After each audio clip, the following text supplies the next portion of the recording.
This is the Pierre Berton Show. Bruce Lee, Mandarin Superstar, production 1892, recording December 9th, 1971, in Hong Kong.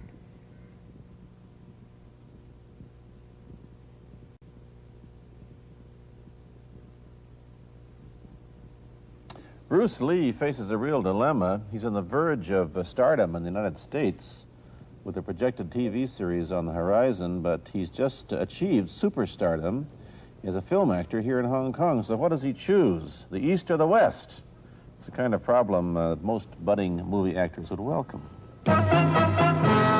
It's the Pierre Berton Show, the program that comes to you from the major capitals of the world. This edition comes to you from Hong Kong. And Pierre's guest is the man who taught karate, judo, and Chinese boxing to James Garner, Steve McQueen, Lee Marvin, and James Coburn. The newest Mandarin superstar, known in the West for his appearances in Batman, The Green Hornet, Ironside, and Longstreet. His name is Bruce Lee, and he doesn't even speak Mandarin. And here's Pierre. Well, how can you play in Mandarin movies if you don't even speak Mandarin? How do you do that? Well, first of all, I speak only Cantonese. Yeah. So, I mean, there is quite a difference as far as pronunciation and things like that go. So somebody else's voice is used, right? For Definitely, definitely. You just make the words. Doesn't that sound strange when you go to the movies, especially in Hong Kong, in your own town, and you see yourself with somebody else's voice? Well, not really, you see, because most of the Mandarin pictures done here are dubbed anyway. They're dubbed anyway? Anyway, I mean, disregard. I mean, they shoot without sound. So it doesn't, make any difference. Your lips never quite make the right words, do they? Well, that's where the difficulty lies, you see. I mean, in order to, because the Cantonese have a different way of saying things, different from the Mandarin. Yeah. So I have to find like something similar to that and keep a kind of a feeling going behind that. Something that matching the Mandarin deal. Like the old silent days. Complicated? Like the old silent days. But I gather in the movies made here, the dialogue is pretty stilted anyway. Yeah, I agree with you. I mean, see, to me, a motion picture is motion. Yeah. I mean, you got to keep the dialogue down to the minimum. Did you look at many Mandarin movies before you started playing in the first one? Yes. What did you think of them when you saw them? Quality-wise, I mean, I have to admit that it's not quite up to the standard. However, it is growing, and it is getting higher and higher and going toward that standard, than what I would term quality. They say the secret of your success in that movie, The Big Boss, which was such a success, you're rocketed you to stardom in Asia, was that you did your own fighting. As an expert in the various martial arts in China, what did you think of the fighting that you saw in the movies that you studied before you became a star? Well, I mean, definitely in the beginning, I had no intention or whatsoever that what I was practicing and what I'm still practicing now would lead to this to begin with. But martial art has a very, very deep meaning as far as my life is concerned, because as an actor, as a martial artist, as a human being, all these I have learned from martial art. Maybe for our audience who doesn't know what it means, you might explain exactly what you mean by martial art. Right. Martial art include all the combative arts like karate or karate, judo, Chinese kung fu or Chinese boxing, whatever you call it. All those.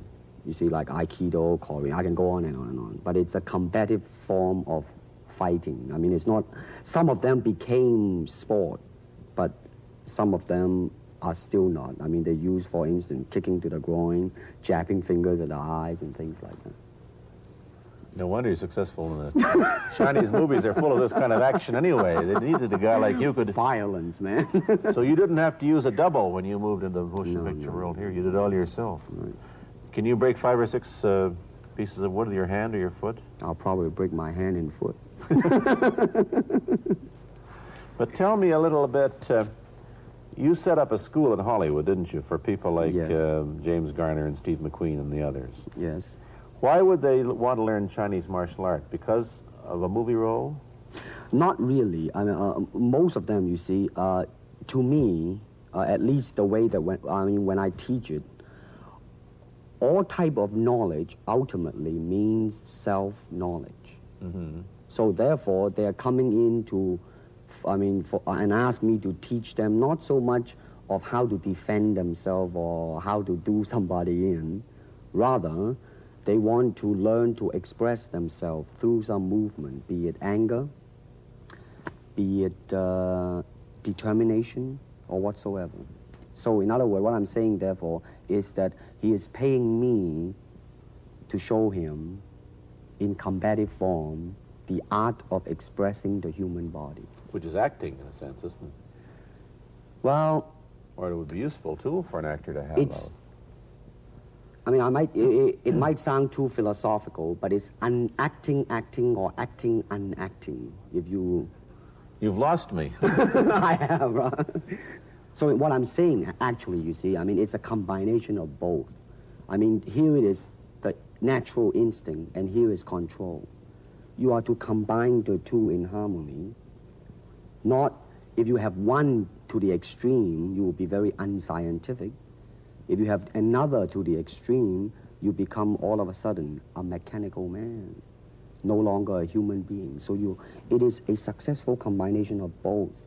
So therefore, it is not only, therefore it's not pure naturalness or unnaturalness. The ideal is unnatural naturalness or natural unnaturalness. Yin yang, eh? Right, man, that's it. Yeah, one of your students, James Coburn, played in a movie called Iron Man Flint, in which he used karate. Is that what he learned from you? He learned it after. Oh, he went yeah. After he played in Iron Man. Right. You see, actually, I do not teach, karate because I do not believe in styles anymore. I do not believe that there is such thing as like Chinese way of fighting or the Japanese way of fighting or whatever way of fighting, because unless human beings have 3 arms and 4 legs, we will have a different form of fighting. But basically, we have only 2 hands and 2 feet. So styles tends to not only separate man, because they have their own doctrines, and then the doctrine became the gospel truth, that you cannot change, But if you do not have styles, if you just say, well, here I am, as a human being, how can I express myself? Totally and completely. Now, that way, you won't create a style, because style is a crystallization, that way, it's a process of continuing growth.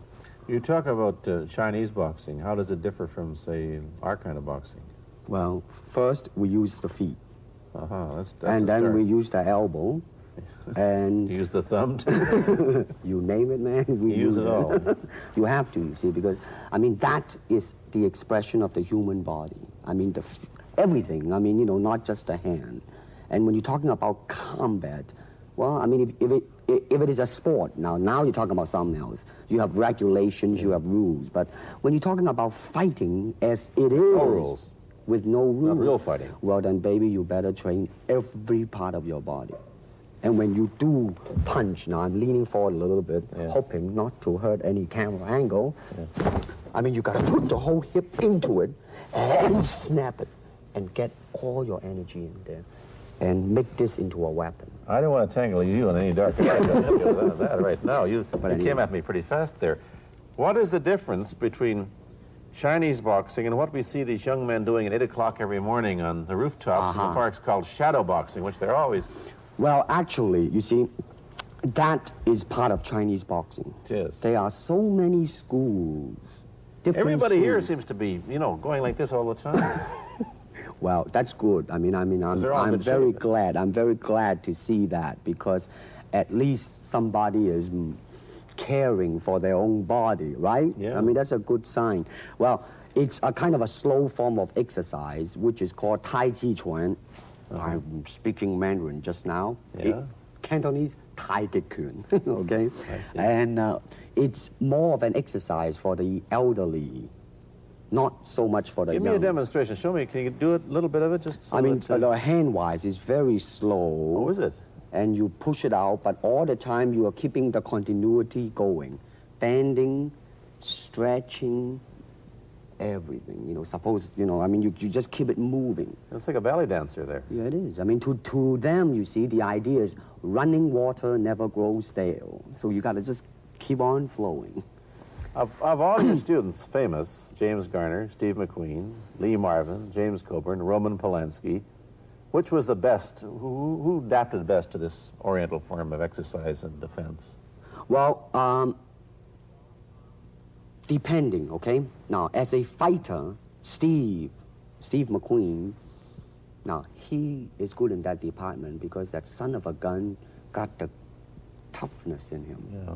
I mean, see it on the screen. I mean, he would say, all right, baby, here I am, man. Mm-hmm. You know, and he'll do it. Yeah. Now, James Coburn is a peace-loving man. Yeah, I met him. Right? I mean, Yeah. you've met him. I mean, he's really, really nice. I mean, Yeah. super mellow and all that. I He mean, is, you know, yeah. I mean, now, he appreciates the philosophical part of it. Therefore, his understanding of it is deeper than Steve. So it's really hard to say. You see what I'm saying Yeah. now? I see. I mean, each it's one was different. I mean, it's different. So that's, I mean, depending on what you see in it. Interesting that we don't, in our world, and haven't since the days of the Greeks who did, combined philosophy and art with sport. But quite clearly, the Oriental attitude is that the three are facets of the same things. Man, listen, you see, really, to me, okay, to me, ultimately, martial art means honestly expressing yourself. Now, it is very difficult to do. I mean, it is easy for me to put on a show and be cocky Yeah. and be flooded with a cocky feeling and then feel like pretty cool and all that. Or I can make all kinds of phony things, you see what I mean, blinded by it. Or I can show you some really fancy movement. But to express oneself honestly, not lying to oneself, and to express myself honestly, now that, my friend, is very hard to do. And you have to train. You have to keep your reflexes so that when you want it, it's there. When you want to move, you're moving. And when you move, you are determined to move. Not taking 1 inch, not anything less than that. If I want to punch, I'm gonna do it, man, and I'm gonna do it, you see? So, I mean, so that is the type of thing you have to train yourself into it, to become one with the, you think? Yeah, this is very un-Western, this attitude. I want to ask you about your movie and TV career, but first we'll take a break. Then I'll be back with Bruce Lee. I've been talking to Bruce Lee mainly about the Chinese martial arts, which include things like Chinese boxing, karate, and judo, which is what he taught when he was in Hollywood. After he left the University of Washington, where he studied, of all things, philosophy, if you can believe that. He did, but that, perhaps you understand why the two go together from the first half of this program. And you can perhaps understand how he got into films. He knew a lot of actors, but I'm told that you got the job on the Green Hornet, where you played Cato the chauffeur, mainly because you're the only Chinese-looking guy who could pronounce the name of the leading character, Britt Reed. I meant that as a joke, of course. And it's a heck of a name, man. Yeah. I mean, every time I said it at that time, I was super conscious. I mean, really now, that's another interesting thing, huh? Let's say if you learn to speak Chinese. Yeah. And it's very, I mean, it's not difficult to learn and speak the word.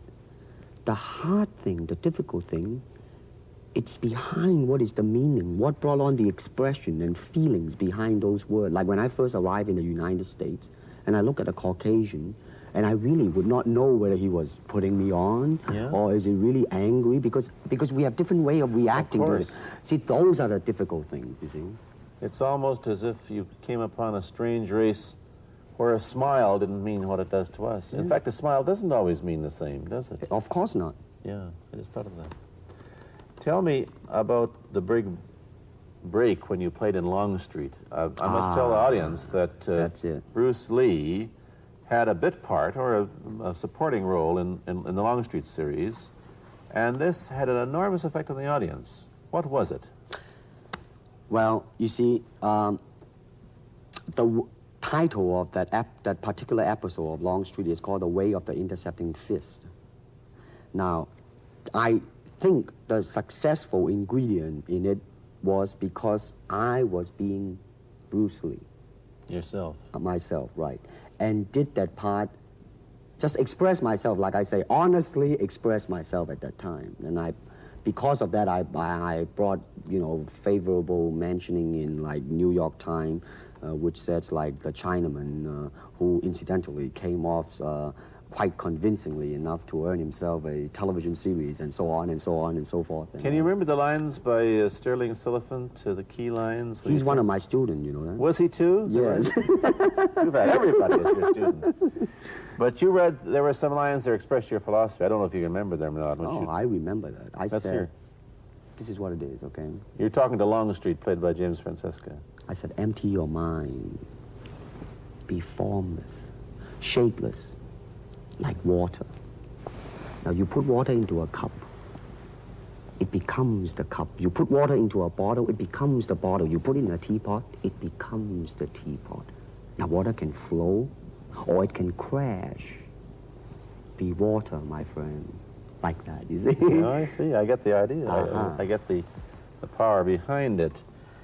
So now, two things have happened. First, there's a pretty good chance that you'll get a TV series in the States called The Warriors, in which you use what, the martial arts in a Western setting?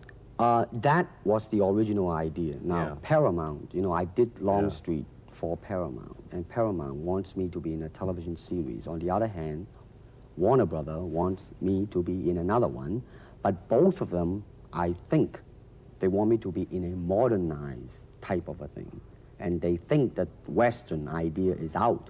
But Whereas you would You want to do the Western, eh? I want, because you see, how else can you justify all these punching and kicking and violence except in that period of the West? In nowadays, you don't go around on the street kicking people or punching people. Because if you do, that's it. I don't care how good you are, But this is true also of the Chinese dramas, which are mainly costume dramas. They're all full of blood and gore over here. Oh, you mean here? Yeah. Well, unfortunately, you see, I hope that the picture I am in would either explain why the violence was done, whether right or wrong or whatnot. But unfortunately, pictures, most of them here, are done mainly just for the sake of violence. You know what I mean? Like, fighting for 30 minutes, get stabbed 50 times. And well, I'm fascinated. Let me give you your microphone back. I'm fascinated that you came back. I am a martial artist. You came back to Hong Kong on the verge of success in Hollywood and full of it. And suddenly, on the strength of one picture, you become a superstar. Everybody knows you. You have to change your phone number. You get mobbed in the streets. Now, what are you going to do? Are you going to be able to live in both worlds? Are you going to be a superstar here, or one in the States, or both? Well, let me say this. First of all, the word superstar really turned me off, and I'll tell you why. Because the word star, man, it's an illusion. It's something what the public calls you. You should look upon oneself as an actor, man. You would be very pleased if somebody say, hey, man, you are a super actor. It is much better than, superstar. Yeah, therefore, you've got to admit that you are a superstar. You're not going to, if you're going to give me the truth. I'm honestly saying this, okay? Yes, I have been very successful, okay? But I think the word star I do not look upon myself as a star. I really don't. Believe me, man, when I say it.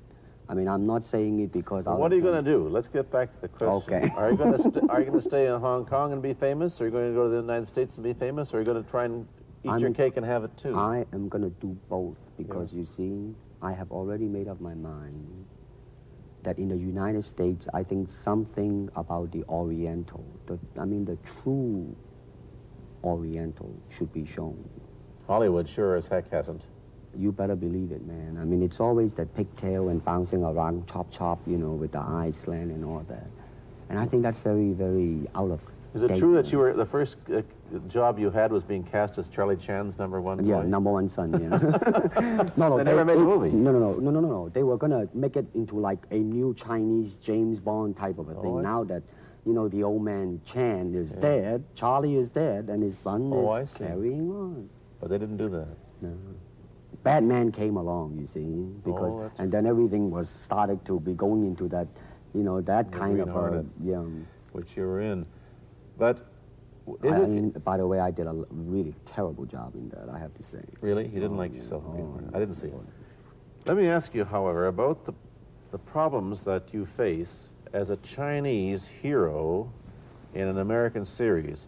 Have people come up in the industry and said, well, we don't know how the audience are going to take a non-American? Well, such question has been raised. In fact, it is being discussed, and that is why The Warrior is not going to be on.